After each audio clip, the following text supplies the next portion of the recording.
ಇನ್ನು ಮುಖ್ಯಮಂತ್ರಿ ಬದಲಾವಣೆ ವಿಚಾರ ಅಥವಾ ಅಧಿಕಾರ ಹಂಚಿಕೆ ವಿಚಾರ ಕೇವಲ ರಾಜಕೀಯಕ್ಕಷ್ಟೇ ಸೀಮಿತವಾಗಿಲ್ಲ. ಅದಕ್ಕಿಂತ ಮುಖ್ಯವಾಗಿ ಈಗಾಗಲೇ OBC ಸಂಘಟನೆಗಳು ಜೊತೆಗೆ ಮಠಾಧಿಪತಿಗಳು ಕೂಡ ಈ ವಿಚಾರವಾಗಿ ಮಾತನಾಡ್ತಾರೆ. ಹಾಗಾದರೆ ಹೊರಭಾಗದಿಂದ ಬರ್ತಾ ಇರುವಂಥ ಒತ್ತಡಗಳೇನು ನೋಡೋಣ.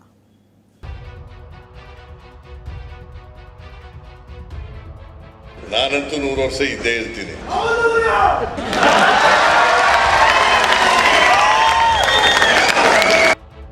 ಮೈಸೂರಿನ ಹಾವನೂರು ಪ್ರಶಸ್ತಿ ಪ್ರದಾನ ಸಮಾರಂಭದಲ್ಲಿಯೂ ಸಿಎಂ ಕುರ್ಚಿಯ ಪ್ರಸ್ತಾಪವಾಗಿದೆ. ಬೆಂಬಲಿಗರನ್ನ ಉದ್ದೇಶಿಸಿ ಮಾತನಾಡಿದ ಸಿಎಂ, ನಾನಂತೂ 100 ವರ್ಷ ಇದ್ದೇ ಇರ್ತೀನಿ ಎಂದಿದ್ದಾರೆ. ಈ ಮೂಲಕ ನನ್ನ ಆಟ ಮುಗಿದಿಲ್ಲ ಎಂಬ ಸಂದೇಶ ರವಾನಿಸಿದ್ದಾರೆ. ನಾನಂತೂ 100 ವರ್ಷ ಇದ್ದೇ ಇರ್ತೀನಿ.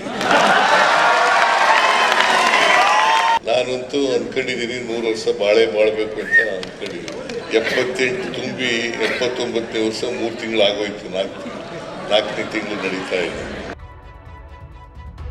ಸಿಎಂ ಪರವಾಗಿ ಶೋಷಿತ ಸಮುದಾಯಗಳ ಒಕ್ಕೂಟ ನಿಂತ್ರೆ ಇತ್ತ ಸ್ವಾಮೀಜಿಗಳ ಲಾಭಿ ಮುಂದುವರೆದಿದೆ. ಈಗ ಇದೇನಾದರೂ ಇದೇ ಒತ್ತಡ ಮುಂದುವರೆದು ಮುಖ್ಯಮಂತ್ರಿಗಳನ್ನ ಬದಲಾವಣೆ ಮಾಡಿದ್ದೇ ಆದರೆ ಮುಂದಿನ ಚುನಾವಣೆಯಲ್ಲಿ ಶೋಷಿತ ಸಮಾಜಗಳು ನಮ್ಮದೇ ಆದಂತಹ ಒಂದು ನಿರ್ಧಾರವನ್ನು ಮಾಡ್ತೀವಿ, ಕಾಂಗ್ರೆಸ್ಗೆ ವಿರುದ್ಧವಾಗಿ ನಾವು ಹೋಗ್ತೀವಿ ಅಂತ ಅನ್ನೋದನ್ನು ನಾನು ಸ್ಪಷ್ಟವಾಗಿ ಹೇಳ್ತೀನಿ. ಇವತ್ತು DK ಶಿವಕುಮಾರ್ ಅವ್ರನ್ನ ಕಾಂಗ್ರೆಸ್ ಕಡೆಗಣಿಸ್ತಾ ಇದೆ. ಸಿದ್ದರಾಮಯ್ಯನವ್ರು ಹೇಳಿದಂತೆ 2.5 ವರ್ಷ ಮುಖ್ಯಮಂತ್ರಿಯಾಗಿ ಅವರು DK ಶಿವಕುಮಾರ್ ಬಿಟ್ಕೊಡ್ಬೇಕಾಗಿತ್ತು. ಕಾಂಗ್ರೆಸ್ನ ಒಟ್ಟಾರೆ ಬೆಳವಣಿಗೆಗಳ ಬಗ್ಗೆ ವಿಪಕ್ಷ ನಾಯಕ R ಅಶೋಕ್ ವ್ಯಂಗ್ಯವಾಡಿದ್ದಾರೆ. ಕ್ರಾಂತಿನೂ ಇಲ್ಲಂತೆ, ಭ್ರಾಂತಿನೂ ಇಲ್ಲಂತೆ. ಇದ್ಯಾವುದು ವಾಂತಿನ? ಇದು ಖರ್ಗೆ ಮನೆಗೆ ಹೋಗಿದ್ದು ಏನು ವಾಂತಿ ಮಾಡಕ್ ಹೋಗಿದ್ರ? ಖರ್ಗೆ ಮನೆಗೆ ಬೇರೆ ಜಾಗ ಇರ್ಲಿಲ್ವಾ ವಾಂತಿ ಮಾಡಕ್ಕೆ ನಿಮ್ಗೆ? ಕಾಂಗ್ರೆಸ್ನಲ್ಲಿ ಎಲ್ಲವೂ ಸರಿ ಇಲ್ಲ ಅನ್ನೋದಕ್ಕೆ ಇತ್ತೀಚಿನ ಬೆಳವಣಿಗೆಗಳೇ ಸಾಕ್ಷಿ.